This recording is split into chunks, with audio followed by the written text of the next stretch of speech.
रसिक श्रोते हो, नमस्कार. मी मीरा कुलकर्णी. रसिका तुझ्याच साठीच्या आजच्या भागामध्ये आज आपण ऐकूया कवी दासू वैद्य यांच्या काही कविता. रसिक हो, कालपरत्वे कवितेचं स्वरूप बदलत गेलं. म्हणजे वेगवेगळ्या कालखंडामध्ये कविता बदलली हे आपल्या अनेक कवितांमधून लक्षात येतं. सामाजिक परिवर्तनाचा परिणाम झाला आणि वेगवेगळ्या काळात कवितेचे संदर्भ, कवितेची अभिव्यक्ती आणि कवितेची भाषाही बदलत गेली. 75 नंतरचा कालखंड, या काळात सामान्य माणूस हा कवितेचा विषय झाला. कवितेच्या केंद्रस्थानी हा सामान्य माणूस असणं हेच खरं तर खूप मोठं परिवर्तन होतं. मध्यमवर्गीय माणसाचं जगणं काव्यात्मक केलं ते कवी दासू वैद्य यांनी. त्यांची स्वतःची अशी एक वेगळी भाषा आहे. त्यांच्या व्यक्तिमत्वावरती ग्रामीण जीवनाचा ठसा उमटलाय आणि ते त्यांच्या कवितेतून प्राधान्यानं आपल्याला जागोजागी आढळतंय. ग्रामीण जीवनाचा भाग असलेल्या कृषी जीवनातल्या सुखदुःखांशीही कवी कम्मालीचा एकरूप होतोय. त्याची प्रत्येक कविता म्हणजे स्वतंत्र गोष्ट, अर्थपूर्ण, विचार करायला लावणारी, मूल्यांचा अनुभव देत आपलंही भावविश्व समृद्ध करणारी. ऐकूया त्यांच्या तूर्तास या कविता संग्रहातल्या काही कविता.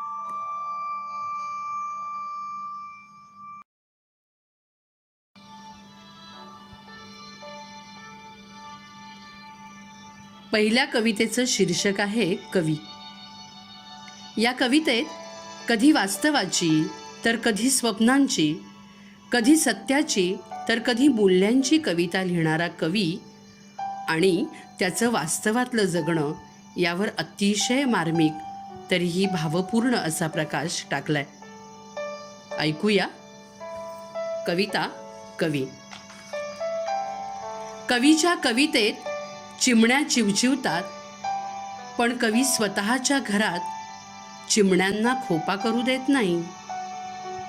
कवीच्या कवितेत चिमण्या चिवचिवतात, पण कवी स्वतःच्या घरात चिमण्यांना खोपा करू देत नाही. तसा त्याचा फारसा विरोध नसतो चिमण्यांच्या खोप्याला. होतं काय, खोप्यातून कचरा खाली पडतो आणि कवीची बायको वैतागते. झाडावर कविता लिहिणारा कवी झाडाची मुळं भिंत पोखरतात म्हणून हिरवगार झाड तोडतो. कवी टाळतो पाहणं स्वतःच्या पायाला पडलेल्या भेगांकडे. कवी दुर्लक्ष करतो बायकोच्या रापलेल्या चेहऱ्याकडे आणि गिरवत बसतो सखीचं चित्र खूप हळूवार, बरंच निरागस.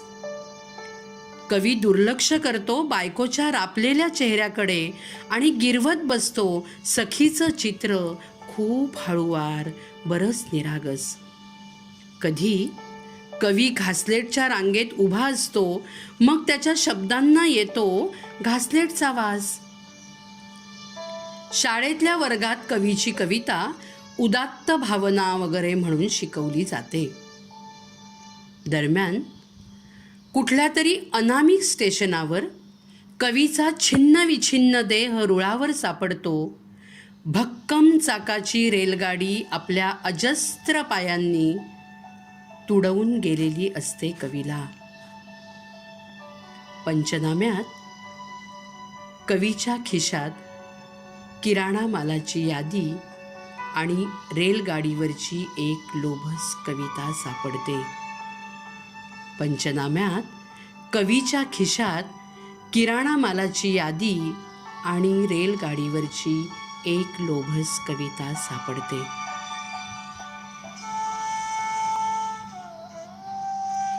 यानंतरच्या कवितेचं शीर्षक आहे राजघाट. खरं तर प्रत्येकाचं मरणं वेगवेगळ्या कारणांनी संस्मरणीय होतं. किंबहुना सामान्यांसाठी ते संस्मरणीय होण्याचे संदर्भ काय असतात हे सांगणारी ही कविता आहे. ग्रामीण जीवन आणि नागर जीवनातला फरक अत्यंत ठळकपणानं मांडणारी ही कविता सामान्यांच्या मृत्यूचं दुःख मात्र अधिक लक्षवेधी करते. ऐकूया राजघाट. जे राजघाटावर मुक्कामाला असतात त्यांच्या देहाला पार्थिवत्व बहाल केलं जातं. जे राजघाटावर मुक्कामाला असतात त्यांच्या देहाला पार्थिवत्व बहाल केलं जातं. त्यांच्या प्रकृतीतील चढ उतारासाठी वर्तमानपत्राचा एक कोपरा राखून ठेवलेला असतो. त्यांच्या मृत्यूनं न भरून निघणारी पोकळी निर्माण होते. राष्ट्राला शोक होतो. राष्ट्रीय प्रसारणात शोकाकुल धून वाजत असताना त्यांचा देह चंदनाच्या चितेवर सरकारी इतमामानं ठेवलेला असतो. सर्वधर्मीय प्रार्थनांचे लोट चढत असतात आभाळात उंच उंच. काहीही म्हणा, चंदनाच्या चितेत जळण्याची मजाच काही और असते. आम्ही मात्र खांदेकऱ्यांनाही जड होतो. आमचा राजघाट म्हणजे गावचा नदीकाठ. बाकी आमच्यासाठी चंदनाची लाकडं नसतात. सर्वधर्मीय प्रार्थना होत नाहीत. कोणी शोकधूनही वाजवत नाही. बाकी आमच्यासाठी चंदनाची लाकडं नसतात. सर्वधर्मीय प्रार्थना होत नाही. कोणी शोकधूनही वाजवत नाही. आणि कवितेचा शेवट पहा. फक्त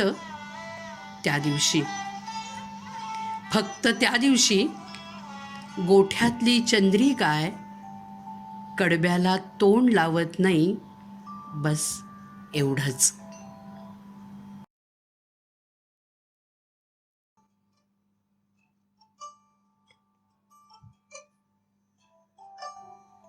संत तुकाराम, त्यांचं जीवन आणि तत्वज्ञान आजही संशोधकांना संशोधनासाठी खुणावतंय. यानंतरची कविता आहे तुकोबा. या कवितेत कवी तुकोबालाच काही प्रश्न विचारतोय. ऐकूया तुकोबा. फक्त तुझ्या नामघोषाचे प्रवाह शब्दांकडे वळवून कवितेचं बारमाही भरघोस पीक घेण्याचा आमचा इरादा. फक्त तुझ्या नामघोषाचे प्रवाह शब्दांकडे वळवून कवितेचं बारमाही भरघोस पीक घेण्याचा आमचा इरादा. आमच्या शब्दांचं अवकाश भरण्यासाठी तुझ्या नावाचा वापर कवितेमधून. एक खाजगी विचारू तुकोबा. सगळ्याच विद्यापीठातून तुझे अभंग अभ्यासक्रमाला असतात. यासाठी तू काही विशेष प्रयत्न करतोस का? नाही, म्हणून हे सर्व माहीत असायला हवं बाबा. नाकातोंडात पाणी जाईपर्यंत पंडितांनी तुझ्या शब्दांना इंद्रायणीत बुडवलं. तुझी कविता म्हणजे कातडीसारखी जगण्याला चिकटलेली. आम्ही तयार करतो वाफे, त्यात काही तुझ्यासारखं पेरावं म्हणून. पण महापुरात आमचे शब्द मातीला घट्ट धरू नाही शकत. जगण्याचा अंतप्रवाह कवितेकडं वळवता आला पाहिजे. जगण्याचा अंतप्रवाह कवितेकडं वळवता आला पाहिजे. आमची श्वासाची लय कवितेत उतरत नाही.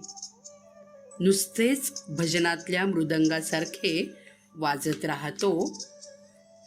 आता आम्हालाही यायला हवं. आता आम्हालाही कळायला हवं. नुसतं तुझं नाव घेऊन कविता मोठी होत नसते. त्याकरता जगण्याशी सम साधायला शिकलं पाहिजे.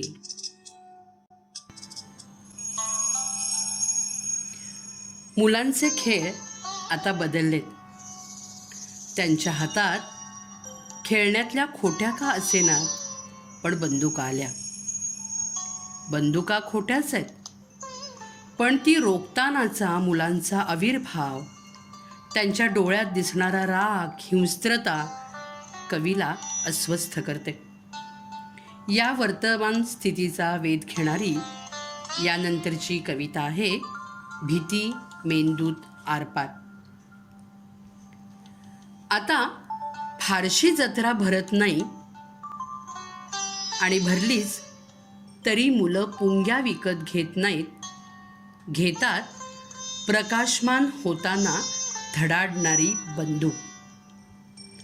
आता फारशी जत्रा भरत नाही, भरलीच तरी मुलं पुंग्या विकत घेत नाहीत, घेतात प्रकाशमान होताना धडाडणारी बंदूक. मुलं कुठं खेळतात खेळपाणी, खेळतात युद्ध युद्ध. बैठकीतल्या उशांचा बांध रचून पोरांनी एकदा माझ्यावरच रोखली स्टेनगन. बैठकीतल्या उशांचा बांध रचून पोरांनी एकदा माझ्यावरच रोखली स्टेनगन. गोळीला घाबरलो नाही, पण चिमुकल्या डोळ्यात हिंस्त्रतेचा आविर्भाव पाहून हातातली खोटी बंदूक कधीही खरी होण्याची भीती मेंदूत आरपार घुसत गेली.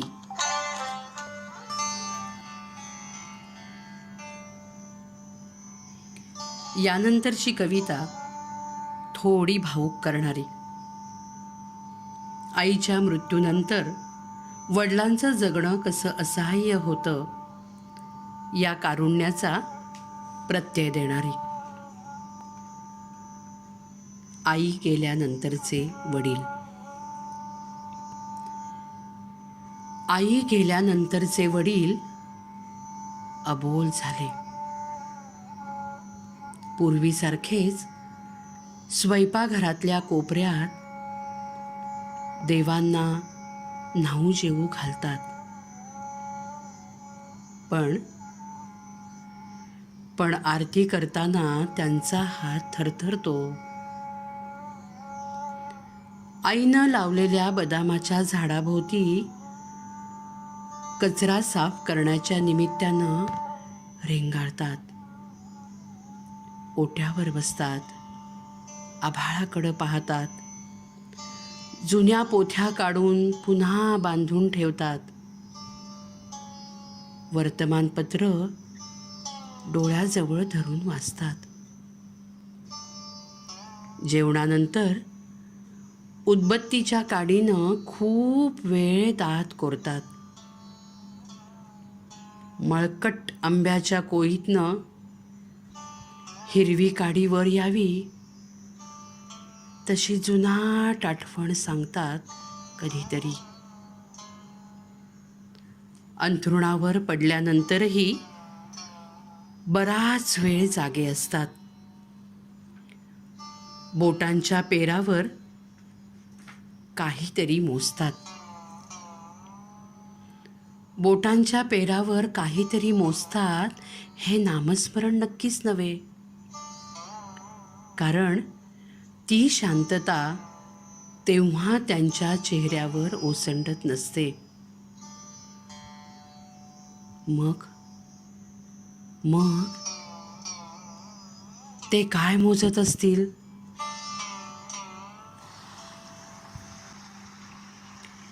यानंतरची कविता आहे औदुंबराचे पाय.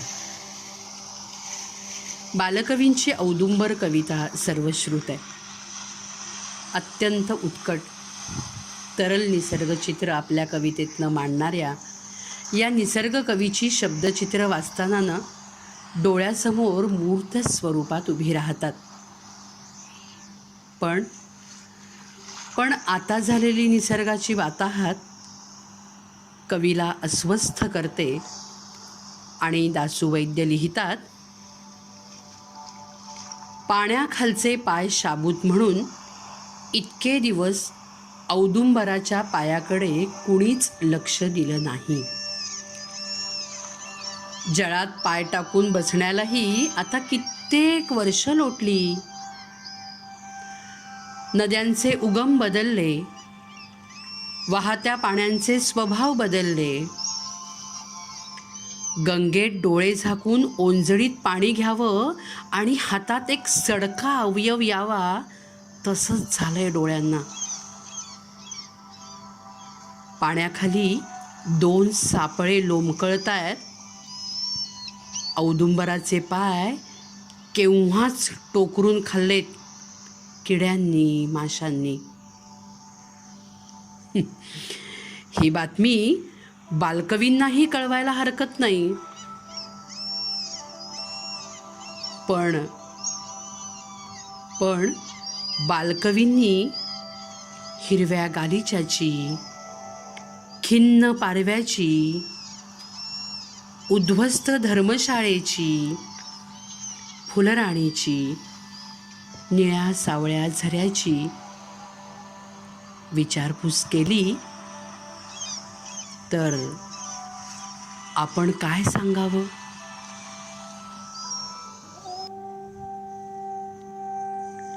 यानंतरची कविताही अशीच अंतर्मुख करणारी. कवितेचं शीर्षक आहे मरून पडलेला पांडुरंग. कांदा मुळा भाजीलाच अवघी विठाई समजणारा, पांडुरंग मानणारा इथला बळीराजा. या शेतकऱ्यांच्या जीवनाचं विदारक चित्र मांडणारी ही कविता आपल्यालाही नकळत अस्वस्थ करते. ऐकूया मरून पडलेला पांडुरंग. वक्तशीर मुलगा पाठीवर दप्तर घेऊन शाळेत वेळेवर पोहोचतो, तसा येऊन पोहोचला पाऊस. एखादं अदीम तत्वज्ञान रुजवावं, तसं शेतकऱ्यानं बी पेरून दिलं जमिनीच्या पोटात. वक्तशीर मुलगा पाठीवर दप्तर घेऊन शाळेत वेळेवर पोहोचतो, तसा येऊन पोहोचला पाऊस. एखादं अदीम तत्वज्ञान रुजवावं, तसं शेतकऱ्यानं बी पेरून दिलं जमिनीच्या पोटात. मग भुरूभुरू वारा सुटला.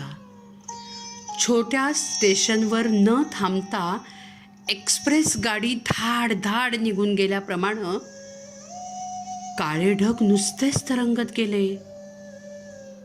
वाट चुकल्या भ्रमिष्ट माणसासारखा अचानक पाऊस बेपत्ता झाला.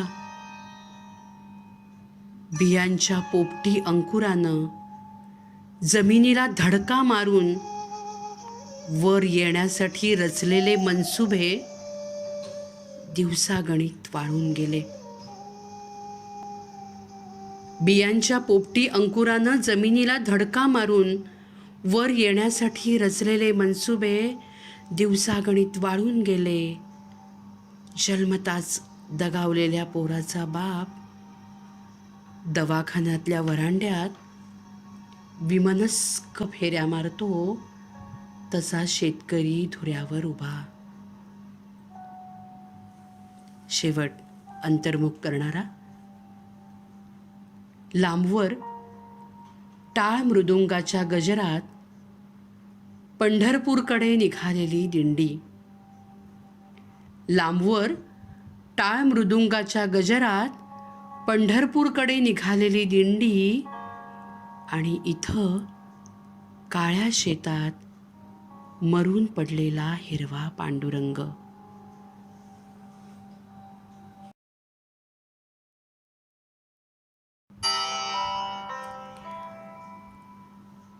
रसिक श्रोते हो, तुर्तास या काव्यसंग्रहातल्या या काही कविता. खरं तर त्यांच्या न सांगताच आई निघून गेली, ऐकत राहतो, माझ्या करमणुकीला बद्धकोष्ठ झालाय, चांगला गाढ झोपलो होतो, अशा अनेक कविता मनाचा वेध घेतात. सर्वसामान्य माणसांचं वास्तवात जगणं असं भावपूर्ण पद्धतीनं चित्रित करणारे कवी दासू वैद्य. म्हणूनच मनात रेंगाळत राहतात त्यांच्या शब्दातल्या आणि कवितेतल्या वेगळेपणासह.